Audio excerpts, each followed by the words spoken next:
বাসা থেকে আসার সময় পথের মধ্যে একজন বন্ধুর সাথে দেখা। সে হেসে উঠে বললেন, আসলে আপনি অনেক দিন বেঁচে থাকবেন, আপনার কথাই মনে মনে ভাবতেছিলাম। যেভাবে আমি বললাম এর কারণ কি, বলল যে আসলে কোথাও কোনো সমস্যা হলে, শারীরিক সমস্যা, মানসিক কোনো সমস্যা, কোনো কিছু হলে সবার আগে যেই নামটার মনের মধ্যে আসে, ব্রেনের মধ্যে আসে, সে হলেন আপনি। সবার আগে আপনার কথা মনে পড়ে।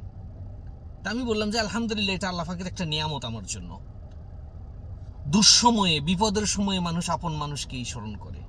আপনি আমাকে আপন মানুষ মনে করেন, এই জন্য আপনার কখনো কোনো সমস্যা দেখা দিলে আপনার মনের মধ্যে সবার আগে আমার কথা আসে।